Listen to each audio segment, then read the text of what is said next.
Hello everybody, welcome back to my channel. My name is Jodie. Today, I once again have a Disney mug. I have my Disney earrings, I have my pumpkin spice and everything nice Disney sweatshirt because yes, we are talking Disney. I did a Disney video about a week and a half ago on how my family of 6 goes to Disney pretty much every year for the past 20 years, how we budget, how we save.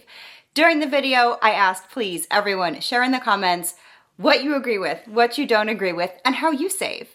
And I had plenty of fellow budget Disney travelers pitch in and share their best advice. I'm gonna share 10 of the best tips to save that I pulled from my comment section, and a few that I did not mention in the first video. Like and subscribe for more content.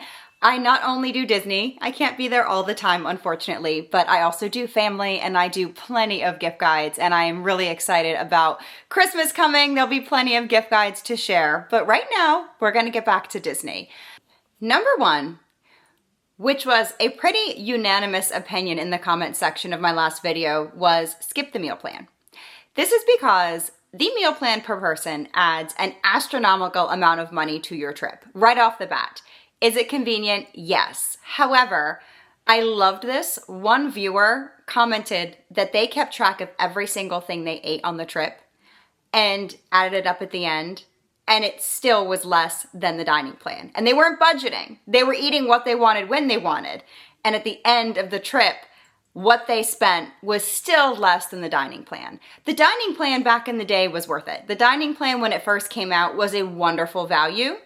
Pretty much everyone agrees this is a skip unless you have kids under the age of 3 because they eat for free when you eat.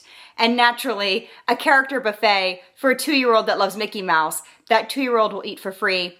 You're gonna have signatures, you're gonna get time with the characters. In that instance, it's something to consider. In every other instance, it's a skip, especially if cost is an issue. Number 2 is something that I forgot to mention, and I was so happy a viewer commented this: pre-buy your souvenirs. And what that means is buy things ahead of time that are Disney themed. This viewer bought a different t-shirt for every day of the trip and would surprise their child with it in the morning.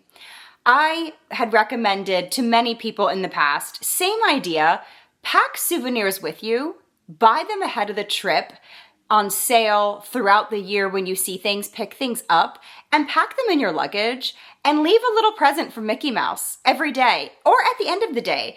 It might help get your child out of the park without buying anything. These are tactics to keep your kids from buying all the souvenirs and also to keep the cost in check, because naturally you're gonna want souvenirs, your kids will want souvenirs, but a surprise in the morning or at the end of the day might suffice. And that is something that I did do when my kids were little, especially with the Bibbidi Bobbidi Boutique. Several years in a row, we booked the boutique and I would buy a princess dress on clearance after Halloween and save it and hide it, and my daughter would never see it.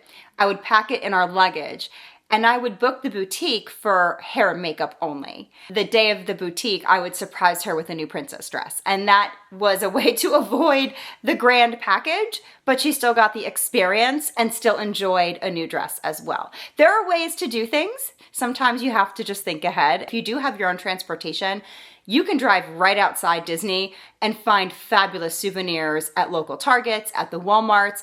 I was in CVS, and you can watch one of my vlogs. We had gone to CVS to get a prescription because, if you don't know this, there is an urgent care service at Disney World, and we used it on our last trip. Watch those vlogs. It's amazing. What a great thing for families, and I didn't know it, and we've been going for 20 years. Back to my point though, I was at the CVS picking up the prescription for my son, and I bought an adorable Mickey Mouse hat for $12. And when I went to Disney Springs later that day, very similar styles were $32. That is another tip. Just get right outside Disney property and you can find some great souvenirs. The Disney Visa card is a great way to save and budget for a trip if you don't mind using credit cards. A lot of people had said and had commented and have told me in the past that they put a lot of stuff on their Disney credit card, they save those points, and they cash them in for their trip. And if you're good like that, that is amazing. It's a great way to save. We try to stay away from that because admittedly, I can get myself into trouble when I'm charging. thinking, oh, I'm going to get these points and then not paying it off in time. So that is something we do not do, but I do know families that do use the Disney Visa and it has worked really well for them. So that is a buyer beware, literally. If you're disciplined enough for it, go for it. You can definitely use that Disney Visa. I have used it before. Back when our kids were little, we would put the trip on it and take the 6 months to pay it off. I don't know if they still do that. Comment below if they do. If you use this trick, do you still get the 6 months to pay off the trip with no interest? That is my question. And comment below as I'm doing this video with other things that I'm missing or something that you maybe don't agree with. Comment below, I would love to read them.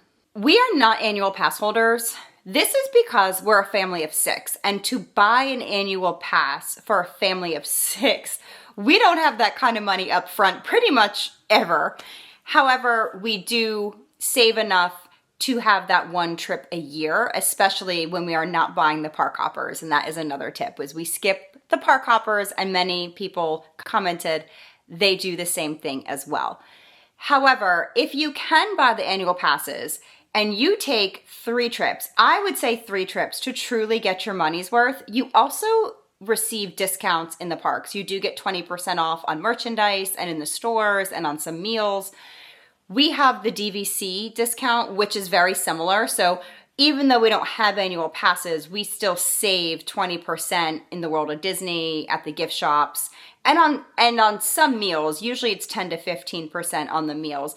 If you can get to Disney a couple times in 1 year, the annual passes are absolutely worth it, and you get to park hop, which is great. That being said, we do not park hop, and we usually look for ticket deals. The one place that I like to buy my tickets, and they're usually cheaper than Disney, is undercovertourist.com. None of this is sponsored, guys. This is me sharing what works for us. Undercovertourist.com is typically $10 to $20 cheaper a person, I would say, than Disney on most of their tickets. And they run the same deals and promos. The last time we went to Disney World, this is an example, there was a 3-park ticket deal. You didn't get the Magic Kingdom. So you could go to Animal Kingdom, Epcot, and, oh my gosh, Hollywood Studios. One each day for 3 days was, I want to say it was $272 after tax on Undercover Tourist. And that is an amazing deal for a park ticket. So I bought that for myself and my kids. My husband wasn't going on this trip. And then I bought one single day to the Magic Kingdom. And that was cheaper than a 4-day park ticket. So a 3-day ticket deal with a 1 day paid separately to the Magic Kingdom was less money than a 4-day ticket. And a lot of people wouldn't take the time to work that out, but you have to. You never know what the most cost-effective option is, and it's worth doing the math and checking different websites. Undercover Tourist typically is usually the best place to buy tickets. I forgot about this one in my last video, and I'm shocked that nobody commented about it. The refillable resort mug. I don't have one with me right now. They're all downstairs in my pantry. We always buy the refillable resort mug if you're staying on Disney property. It is the one thing I can say with confidence is absolutely still a good value, especially if you spend time at the resort. And we do. We like to use the pool. We like to unwind in the middle of the day. And we always buy the refillable resort mug because you can refill it as much as you want by the pool at the resort throughout your stay. And it costs $22. I believe it's $22. That may have changed by now, but it was $22 when we went last time. And that, I will say, is absolutely still a great value and a great deal. And if you bring them into the parks, you can fill them with water in the parks. And I know not everyone loves the taste of water in Florida. I'm gonna roll into the next tip, and that is the free ice water. You can get free ice water at quick service, and between the free ice water at quick service locations and the meal sharing, this was another thing that many people shared is a great way to save. And I'm gonna be honest, the meal sharing is one of my secrets also in not putting on a ton of weight on vacation. Now hear me out. We do a lot of walking at Disney, and I'm also an exerciser, a runner. So I get plenty of exercise activity. We all do in Disney World. One of the ways that we all stay feeling good and in shape in Disney is sharing. Because we all want to try all the things. We all want to try all the new treats and the desserts and all the great food. We share. So we will buy 4 meals for 6 people and we'll share and get ice water. And that really cuts down the cost. We also, if we're going to buy a big cinnamon roll at Gaston's Tavern, we'll buy 2 of them for 4 people and cut them up and everyone gets to taste the cinnamon roll. But we're not so stuffed that when we all want to get another treat, we're so full, we're stuffing it in and you feel sick. We don't do that, and it's a great way to save money and save calories. If you're gonna go to Disney, you should pre-buy gift cards to basically prepay for your spending. Do it in the months leading up to the trip. If you buy them at Target and you have a red card, you do save 5%. So if you buy a $100 gift card at Target before your trip, you're paying $95 for it. That is a savings.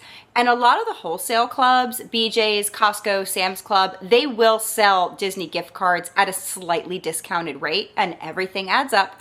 We are huge fans of buying gift cards ahead of time and using them in the parks. I love that because I don't feel the pinch as much when we get there with spending. I should have touched upon the grocery delivery more in my last video because that is one of the most significant ways we save and have saved over the past several years. I used to, when we were flying and before grocery delivery was as common as it is. Now remember, we've been going for 20 years, actually more than 20 years, and I've been going my whole life. So I've been going for 40 years, 45 years. I used to pack snacks in my luggage. I would fly and we would pack snacks in our luggage. I would buy fruit snacks, granola bars, anything to keep in our hotel room that we could eat easily for breakfast and bring in our park bag into the parks because you can bring food. When grocery delivery became a more popular thing, a more common thing, we started getting grocery delivery to the room. I love Amazon Fresh. That is my favorite. However, we've used Instacart too. It's amazing. Most of the resorts have coolers and fridges. The value resorts have beverage coolers, and milk and dairy is a little bit iffy there. We did it and we were fine, but there is definitely a risk involved with that. To have groceries in your room and to be able to come back after a long day and grab a Gatorade out of your fridge, or have a park bag with you and throw a bunch of sodas. We always bring drinks into the parks, always. And as long as it's not glass, you're fine. And that saves us the most because the one thing we always want when we're walking around is drinks. Last time I actually took, our groceries were delivered in paper bags that were insulated on the inside.